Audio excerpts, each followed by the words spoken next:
Breaking news చూస్తున్నాం. ఉత్తరాదిన తీవ్రమైన పొగమంచు ప్రజలను ఇబ్బందులకు గురిచేస్తోంది. ఇవాళ తెల్లవారుజామున లక్నో వారణాసి హైవేపై దట్టమైన పొగమంచు విజిబిలిటీని పూర్తిగా తగ్గించడంతో భారీ రోడ్డు ప్రమాదం చోటు చేసుకుంది. వరుసగా వాహనాలు ఒకదానినొకటి ఢీకొనడంతో ఇద్దరు అక్కడికక్కడే మృతి చెందగా 16 మంది గాయపడ్డారు. ఉత్తరప్రదేశ్లోని అమేఠీ జిల్లా హైవేపై జరిగిన ఈ ఘటనపై స్థానిక పోలీసులు వివరాలు వెల్లడించారు. పొగమంచు కారణంగా రోడ్డు పక్కన ఉన్న రైలింగ్ ను ఒక ట్రక్కు బలంగా ఢీకొట్టింది. దాంతో ఆ ట్రక్కు రోడ్డుపై అడ్డంగా నిలిచిపోయింది. వెనుక నుంచి వచ్చిన మరో 3 ట్రక్కులు, ఒక కారు, ఒక బస్సు ఆగకపోవడంతో వరుసగా ఢీకొన్నాయి. వాహనాలు తీవ్రంగా దెబ్బతిన్నాయి. ఘటనపై సమాచారం అందడంతో పోలీసులు, రెస్క్యూ సిబ్బంది ఘటనా స్థలానికి చేరుకొని సహాయక చర్యలు చేపట్టారు. గాయపడిన వారిని సమీప ఆసుపత్రికి తరలించారు. ప్రమాదం కారణంగా హైవేపై ట్రాఫిక్ తీవ్రంగా ప్రభావితమైంది.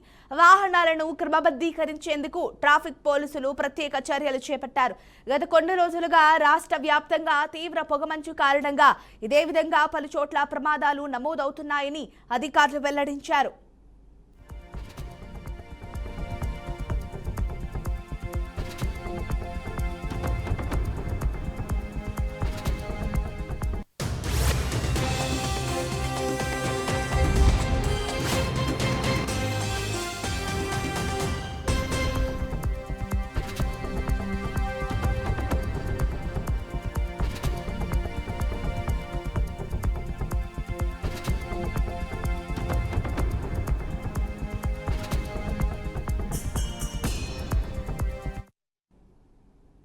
తెలంగాణలో చెక్ డ్యాంలను బాంబులు పెట్టి పేల్చేశారన్నారు ఇండియా వాటర్ మ్యాన్ గా పిలువబడే రాజేంద్ర సింగ్. ఇవాళ ఆయన అడవి సోమనపల్లిలో పర్యటించారు. డ్యామేజ్ అయిన చెక్ డ్యాంలు పరిశీలించిన ఆయన కీలక విషయాలు వెల్లడించారు. ఖచ్చితంగా డ్యాంలు పేల్చేస్తున్నారని అన్నారు. జిలెటిన్ స్టిక్స్ పెట్టి డ్యాంలను పేల్చేశారన్నారు.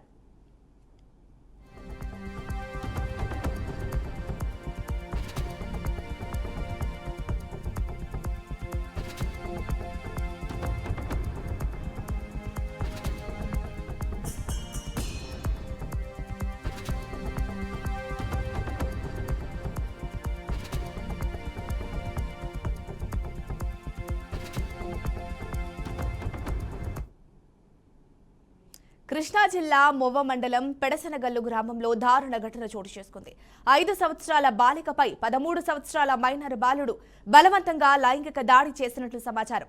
బాలుడు కేక్ ఇస్తారని చెప్పి బాలికను ఇంటికి తీసుకెళ్లి దాడి చేశాడు. బాలిక నొప్పితో ఏడుస్తుండటంతో తల్లిదండ్రులు వెంటనే ఆమెను హాస్పిటల్కు తరలించారు. వైద్యుడికి అనుమానం వచ్చిన వెంటనే పోలీసులకు సమాచారం అందించారు. ఈ ఘటనపై కేసు నమోదు చేసి దర్యాప్తు ప్రారంభించారు.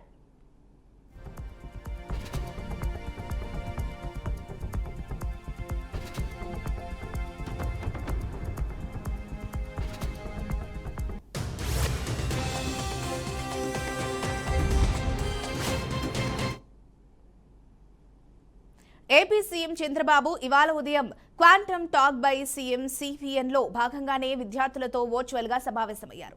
క్వాంటమ్ ప్రోగ్రాంలో వివిధ అంశాలను ప్రెజెంటేషన్ ద్వారా విద్యార్థులకు వివరించారు. 25 ఏళ్ల క్రితం ఐటీ విజన్ రూపొందించి విప్లవాత్మక నిర్ణయాలు తీసుకున్నామని సీఎం చెప్పారు. అమెరికాకు సిలికాన్ వ్యాలీ లాగే భారత్ క్వాంటమ్ వ్యాలీగా అమరావతిని తీర్చిదిద్దుతున్నామని వివరించారు. గణితంలో జీరోను, అడ్వాన్స్డ్ ఆస్ట్రోనమీ లాంటి రంగాల్లో భారతీయులు ఎప్పుడో నైపుణ్యాన్ని సాధించారని సీఎం స్పష్టం చేశారు. Vision. They want to go green hydrogen, green ammonia, downstream industries. This is exactly I am also working. By listening to him, he is having some more ideas. That is 3 they integrated. Battery is a reality now. Storage capacity is coming in a big way, rates are coming down. Now, because of all these things, AI is a reality, quantum is a reality now,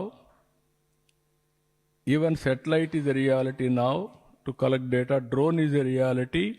If you integrate all these things, peak load factor, average price, how to use applications, even personal.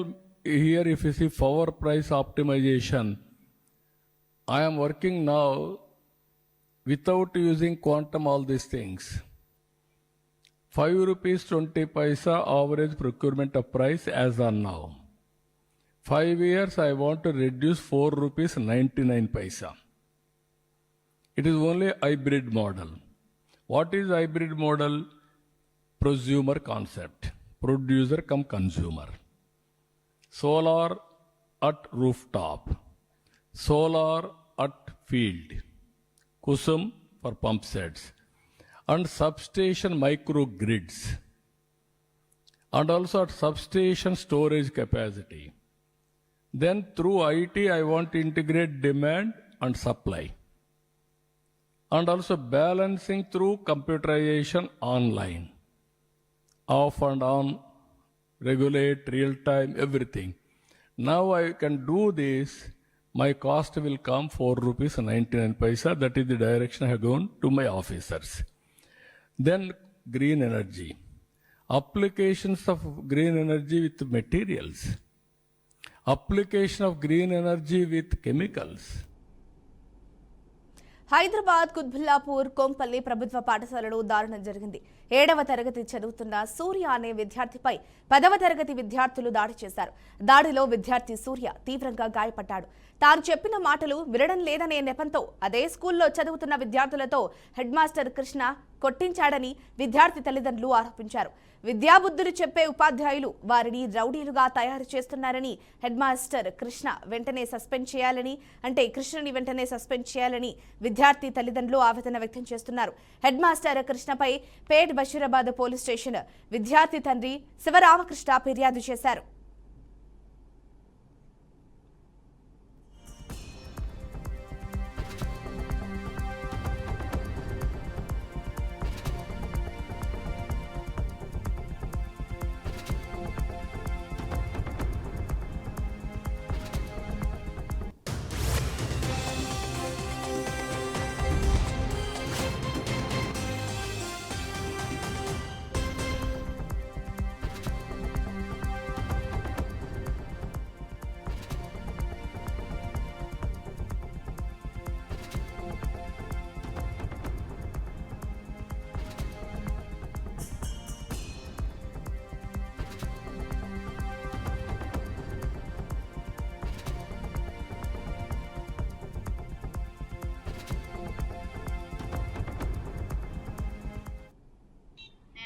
Seventh B section చదువుతున్నాను. Madhu sir అన్న ఆయన cycle పెడలు set అవుతుందో లేదు చూడమంటే చారి అన్న ఆయన HM sir దగ్గర తీసుకెళ్లారు. HM sir దగ్గర తీసుకెళ్తే హెచ్ఎం సార్ డక్ వాక్ చేసుకుంటూ రమ్మన్నారు. వెళ్తే అక్కడికి వెళ్ళిన కాడి నుంచి సార్ ఒంగమని అటు నుంచి వెళ్ళి 10th వాళ్ళని 9th వాళ్ళని పిలిపించి కొట్టమన్నారు. దాని గురించి సార్ ఏమైందో చెప్తున్నా సార్ వినిపించుకోకుండా నువ్వు నుంచో ముందని చెప్పి కొట్టారు సార్. చేస్తాను సార్. 9 మంది 10th 9th. శివరామకృష్ణ మా బాబు కొంపల్లి జెడ్పీ స్కూల్లో చదువుతున్నాడండి. 7th class B section. బాబుని మధు సార్ అన్న అబ్బాయి మధు సార్ అన్న ఆయన సారు సైకిల్ పెడలు అది సెట్ అవుతుందని చూసారా అని పంపించారండి. చార్లీ సార్ అన్న చూశాను. చార్లీ సార్ తీసుకెళ్లి హెచ్ఎం దగ్గర తీసుకెళ్లారు. హెచ్ఎం సార్ 10th క్లాస్ పిల్లలు ఒక 6, 9th క్లాస్ పిల్లలు 3 చేత 9 మంది చేత కొట్టించాడు. నేను అడిగితే అక్కడ సైకిల్ దగ్గర పంపించింది మధు సార్. అక్కడికి వెళ్ళి మీరు గాలి పేస్తున్నారని చెప్పేసి కొట్టించారు. చార్లీ సార్ కొట్టించారు. Charlie sir HM sir. మేము స్కూల్కి వెళ్ళలేదు సార్. రాత్రి జరిగింది సార్. అది నిన్న సాయంత్రం 3 అటైంది. నాకు బాబు రాత్రి 9ంటికే చెప్పారు. శివరాంకి 9:30కు మా దృష్టికి తీసుకొచ్చారు. ప్రభుత్వ స్కూల్లో చదువుతున్న సూర్య అనే అబ్బాయిని ఒక ప్రధాన ఉపాధ్యాయుడు మండల ఎంఈఓ ఇన్ఛార్జ్ అని చెప్పుకున్న వ్యక్తి ఒక నిరసంగా ఒక అహంకారపూరితంగా 9 మంది విద్యార్థుల చేత భయంకరంగా కొట్టియడం అనేది నిజంగా పెద్దగా చాలా బాధాకరం. ఈరోజు ఆ దెబ్బలు చూస్తే రాత్రి 9:30కు ఆ దెబ్బలన్నీ భయంకరంగా ఉన్నాయి. ఈరోజు అందరు కూడా మా దృష్టికి తీసుకొస్తే అక్కడున్న 2 సంవత్సరాల నుంచి కూడా హెడ్ మాస్టరు ఎన్నో తీసుకొచ్చిండు. ఎంతోమంది విద్యార్థులను కూడా ఈ విధంగా చేస్తే కూడా రాలేదు పబ్లిక్ దృష్టికి. ఈరోజు హెడ్ మాస్టర్ పైన ప్రధాన ఉపాధ్యాయుని మీద కఠిన చర్యలు తీసుకోవాలి. ఈ విద్యార్థులను ఆ విధంగా కొట్టడం ఏంది? 9 మంది విద్యార్థులను ఉసుగొలిపి ఒక ర్యాగింగ్ లెక్కల కొట్టివేయడం అనేది నిజంగా చాలా బాధాకరమైన విషయము. ఇతనిపై కఠిన చర్యలు తీసుకోవాలి, సస్పెండ్ చేయాలని చెప్పి పేరెంట్స్ వాళ్ళు రాత్రి 9:30 నా దృష్టికి తీసుకురావడం జరిగింది. తీసుకురాగానే మేము స్కూల్ కాడికి పోకుండా ఒక నిజాయితీగా ప్రభుత్వం దృష్టికి, పోలీస్ స్టేషన్ దృష్టికి తీసుకురావడం జరిగింది. ఆ బాబుకు న్యాయం జరగాలి. కోనసీమ జిల్లా కాట్రేనికొండ మండలం పల్లంకుర్ర గ్రామ పంచాయతీ సెక్రటరీ రామారావు తన అధికార పరిధిని మించి వ్యవహరిస్తున్నారని కలెక్టర్కు ఫిర్యాదు చేయనున్నట్లు గ్రామ పంచాయతీ సర్పంచ్ నాతి అనివేని తెలిపారు. పంచాయతీ విభజన అంశంలో గ్రామ సభ నిర్వహణకు సంబంధించి తనను బెదిరిస్తూ స్థానిక ఎమ్మెల్యే ఆదేశాలంటూ ఉప సర్పంచ్తో గ్రామ సభ జరిపిస్తామని చెప్పడం ప్రజాస్వామ్య విరుద్ధమని ఆమె ఫిర్యాదులో పేర్కొన్నారు. ప్రజాభిప్రాయానికి విరుద్ధంగా గ్రామంలో ఉద్రిక్తతలు సృష్టించేలా సెక్రటరీ వ్యవహారం ఉందని ఆరోపించారు. ఈ వ్యవహారంపై తక్షణమే విచారణ జరిపి సంబంధిత సెక్రటరీపై చర్యలు తీసుకోవాలని సర్పంచ్ నాతి అలివేని జిల్లా కలెక్టర్ను కోరనున్నారు. ఆ గ్రామ సభలో మరి పెద్దలందరూ కూడా కొంతమంది పెద్దలు వచ్చారు. 80 మంది అటెండెన్స్లో హాజరైన వాళ్ళు 80 మంది. ఆ 80 మందిలోనూ కూడా అక్కడ జరిగింది ఏంటంటే సర్పంచ్ గారి అధ్యక్షత, అక్కడ సెక్రటరీ గారు అందరూ ఉండగా, పెద్దలందరూ ఉండగా అక్కడ జరిగింది ఏంటంటే భిన్నాభిప్రాయాలు వచ్చినాయి. 3 రకాల, కొంతమంది అయితే ఎడగొట్టమని, కొంతమంది అయితే ఎలా ఉన్నది అలా ఉంచమని, కొంతమంది అయితే మంది టోర్బన్ పంచాయతీ అవుతుంది కాబట్టి దాన్ని ఎడగొట్టడం ఏంటని చెప్పేసి కొంతమంది అయితే దానికి జీవో వచ్చిందని కొంతమంది ఇలా మాట్లాడుకోవడం జరిగింది. 15,000 మంది జనాభా ఉన్న పంచాయతీని 10,600 ఉన్న ఓటర్స్ ఉన్న పంచాయతీని 80 మందితో చేయలేం కనుక అని చెప్పి దీనికి ఫారం అవ్వలేదు కనుక దీన్ని వాయిదా వేయటం అన్నది జరిగిందండి. మళ్ళీ మమ్మల్ని మరి ఎమ్మెల్యే గారు మీటింగ్ ఏర్పాటు చేయమన్నారు, కలెక్టర్ గారు మీటింగ్ ఏర్పాటు చేయమన్నారు అని చెప్పేసి ఈ జీవో ఇచ్చిన జీవో కూడా కాపీ ఇచ్చారని చెప్పి జీవో మేము స్టడీ చేయలేదన్నప్పుడు అది ఆనందంతో సరే మళ్ళీ పంచాయతీ మీటింగ్ అంటే మన మీకు తెలియదు ఏమి కదా, మన ఏజెండా పంపించాలా, ఏజెండా పంపించకుండా అర్జెంట్ సర్క్యులేషన్గా ఏమన్నారండి అని చెప్పేసి అర్జెంట్ సర్క్యులేషన్ రాయటం జరిగింది. దానికి మేము సరే అని చెప్పి ప్రభుత్వం ఉంది కదని చెప్పేసి మేము సహకరించాం. ఎందుకంటే ప్రభుత్వం పెట్టినప్పుడు సహకరించి అందరూ కూడా ఆ రోజుని సర్పంచ్ గారు అక్కడ అటెండ్ అయింది, సెక్రటరీ గారు కూడా రావటం జరిగింది. అక్కడ 10 గంటలుగా వేసిన బండి ఆవిడ 12:30, 1 గంట దాకా పంచాయతీలోనే ఆవిడ ఉండటం జరిగింది. కానీ ఒకే ఒక నెంబర్, ఇదిగో గుర్రాల సుజాత గారు అక్కడ హాజరయ్యారని చెప్పారు. ఎవరో నెంబర్లు అక్కడికి హాజరవ్వలేదు. ఆ కారణంగా మళ్ళీ అది కూడా వాయిదా వేసి అది కూడా ఫార్మ్ అవ్వలేని కారణంగా మళ్ళీ దాన్ని తీర్మానం చేసి మరి వాయిదా వేసి రావటం సర్పంచ్ గారు జరిగింది. 3 పంచాయతీల విషయంలో విడదీయాలనేసి గ్రామ సభ వేయాలనేసి అన్నారు మరి సెక్రటరీ గారు. సరే అని దండోరా పంపించి నేను గ్రామ సభ వేశాను. గ్రామ సభ వేసిన తర్వాత అయితే భిన్నాభిప్రాయాలతో గ్రామ సభ జరిగింది. అక్కడ గొడవ కూడా జరగడం జరిగింది. అయితే నేను తీర్మానంలో ఇంకా నేను గ్రామ సభ మరి ఇంకా భిన్నాభిప్రాయాలతో వచ్చింది కనుక అనేసి గ్రామ సభని నేను ఇంకా రద్దు చేసి వాయిదా చేస్తాను, ఇంకా నేను చేయలేననేసి. తర్వాత మర్నాడు వెంటనే పంచాయతీ మీటింగ్ కూడా వేయాలని సెక్రటరీ అడిగారు. ఇమీడియట్ వేయాలని దాంతో పంచాయతీ మీటింగ్ కూడా నేను వేయటం జరిగింది. నేను 10కి వెళ్ళాను. నేను పంచాయతీకి వెళ్ళి 1 గంట దాకా నేను పంచాయతీలో కూర్చుంటే ఒక సభ్యురాలే గుర్రాల సుజాత అని ఆమె వచ్చింది.